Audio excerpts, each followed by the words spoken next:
everybody. Welcome to another episode of Best and Worst. And this is the show where we like to take a actor or actress and we like to give our best and worst of their filmography. It's a lot of fun.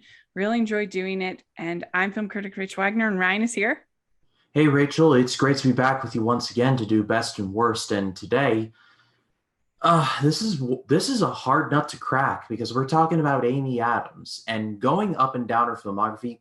I know I say this a lot, and the whole picking the worst was really hard, but this is by far and away the hardest worst for an actress that I have had to choose because Amy Adams has done just nothing but quality throughout her entire career. I mean, I would argue at least. Like even my worst that I chose, I was like, it's got to be something, so it's just going to be this. But it really does speak to Amy Adams and just her talent, like in movies like Vice or Arrival or Julie and Julia, or even something smaller like in her episodes of The Office that are really good. Like she was in there and she was good there as well. Like she's had a long and storied career. I believe has she won an Oscar or has she not?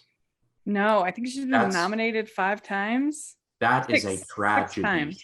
She needs to win because it's a tragedy that she hasn't won at least for something. And seeing her in her in her upcoming movie Dear Evan Hansen is going to be Mhm. very nice. Well, that's why we decided to pick her because we uh, we knew that this movie was coming out and we thought it would be interesting to talk about her films. Yeah, I mean, there's no question that she is one of the most talented actresses working today. She's had some misses recently, as far as I'm concerned, with things like Hillbilly Elegy, which I did not like at all, and I didn't like her performance in it. But that's not my worst. What is your best of Amy Adams? So my best of Amy Adams, and this might be a bit of a recency bias, but at the same time, I definitely think it isn't. It's Arrival. And cheap plug, I'm reviewing all of Denis Villeneuve's movies from Polytechnic through Blade Runner in honor of Dune. And so I'll be reviewing Arrival coming up later this week. However, she is absolutely excellent in this movie. And what I love about Arrival and why I think it's Villeneuve at his very best is that it's the culmination of all of his techniques into one movie. You can see like ideas of his in like Prisoners and Sicario, but it comes fully head on in Arrival. And this is sci-fi, and Rachel, I know you're not a humongous fan of it, but what I love about Arrival is that even though it is technically an alien invasion movie, it's not like War of the Worlds. It's more like Robert Zemeckis' Contact. It's more along the lines of, all right, these aliens haven't attacked us, so why are they here? And the twist at the end is just it's so well done, and it's it's Villeneuve at his best because it leaves you with the question of if you were in this scenario, what would you do? I won't spoil it in case you haven't seen it. You should go see it. But the movie's 5 years old, and it was this close to being like my favorite of the 2010s. It ended up being Whiplash, but this was like a close second or third. It's an excellent movie, at least from Roger Deakins' cinematography, which is just incredible. Yeah, no, it's a good film. It's probably my favorite of the ones that I've seen of Villeneuve, because at the core it's a romance, which I'm a fan of romances, and we won't spoil it, but that's it. It actually is in the end a romance, which is nice. I do like that movie. The pacing is a little tough Slow. sometimes, but I still overall enjoyed it and gave it a positive review. My best of Amy Adams is Enchanted. You might think, what? How could you pick that? But the reason why I think she has all these really dramatic, wonderful roles. But the reason why I think that Enchanted is her best role is because that movie shouldn't work as well as it does. She is so charming. She is so sweet. She is such a good singer. She makes everything work, and it's funny, it's sweet, and without that performance, it would not work. Like the script alone is not enough in that case. It is her performance in all ways that make that movie work. Yeah, this movie kind of reminds me like if the Zucker brothers were tasked to spoof a Disney princess movie, Enchanted would be about as close to them doing it. Oh, way better than that would be, because here you have the Alan making music, and you have some actual heart with this little girl who doesn't have a mother, and her relationship with Giselle. So yeah, I think it's a really good film. But let's talk about the worst. So what is your worst of Amy Adams? So my worst, and again, this came down to it's got to be something, so here it is. It's Man of Steel. Now, if you follow me for any length of time, I am a frequent defender of this movie. I get why people dislike it. However, the strengths of this movie way outweigh the weaknesses. However, a definite weakness is the romance between Superman and Lois Lane here. And I think it might all just come down to the fact that they had Amy Adams at their disposal and they just kind of they didn't really do all that much with her, which I think is a shame. I mean, I agree. I do not like Lois and Superman in that movie. I don't think it From what works I at have all. seen, from what I have seen of Superman and Lois, the CW show, it looks like it's done way better there Yeah. on a CW show than on like a big budget Yeah. $200 million blockbuster. But I feel like, I guess where I maybe surprisingly pushed back a little bit is I feel like it's even worse than Batman v Superman.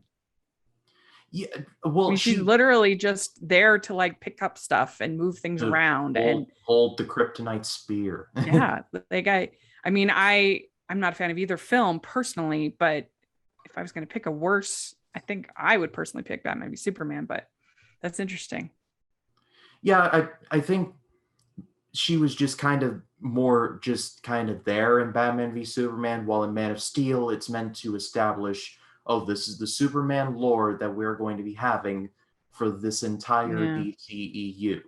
You know what they say about best laid plans and all. But with Snyder Cut, it at least all worked out at the end. We had to go through a lot of bumps and bruises, but we got there. Yeah. And I still don't love Lois in the Snyder cut. I just think that that's just not a great, it's not a great writing of the character, in my opinion. Well, my worst, she doesn't have a, I debated because she doesn't have a very big role in this film. I mean, I could have gone with Nocturnal Animals, which I know a lot of people love. I hated it. It wasn't for me. And I mean, she's fine in it, but that movie was just not for me. But I had to go with the movie that I walked out of. I've only done it twice in my whole life, and it's Drop Dead Gorgeous. This is a mockumentary about beauty pageants, and to me, it's just really mean spirited and cold. And I mean, it's not her fault. She just plays on this, ditzy contestants who gets pregnant, and so I don't know, but I just hated that movie so much. And I thought, especially the end when you have one of the characters doing a crucifixion scene to like a prayer from Madonna. I was just Oh, like, I'm done. I'm so I left. And you know, it, for the record, the only movie I've ever walked out of is This Is the End from 2012 oh with yeah. Seth Rogen and Jay Baruchel and all these people playing like louder versions of themselves, and Hmm. I hated every second of it. I don't think I even last the first half an hour. I think a certain point involving Michael Cera, I was like, oh, would you look at the time? And then I left. In regards to Drop Dead Gorgeous, I had never even heard of this, and it sounds like it was probably a good thing that I've never seen it.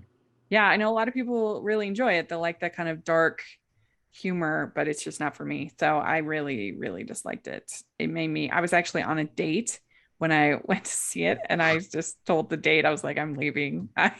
This is, Like, I'm out of here. so there we go. That's the worst movie I've seen with Amy Adams.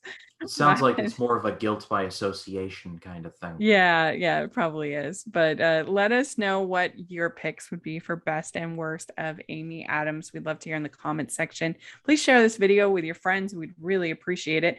And check out our longer episode of Hidden Gems. And we did Disney Plus this week. So we had a lot of fun with that. And Ryan, where can people find you? They can find me on Facebook, Twitter, Instagram, and Letterboxd, RyanCam20. Then there's of course my YouTube channel, which is just called RyanCam. I We're recording this on a Sunday, which means that I dropped my video for The Big Lebowski and talking about why it's better than you remember. And throughout the week, I'm going to be reviewing. Be reviewing Enemy, Sicario, and Arrival for my Villeneuve series in honor of Dune 2021. And then I'll also be preparing for Scary Mania. All throughout the month of October, I'm going to be reviewing 31 horror movies in 31 days. So that's going to be starting up October 1st. So look forward to that. Yeah, and you can find me at Rachel's Reviews, all of our social media, iTunes, YouTube, and on Rotten Tomatoes. So check all of that out. And please like this video. Please subscribe to the channel. Would really appreciate that. And then also, if you can check out the Patreon and the merch store, would really appreciate all of that support. It means a lot.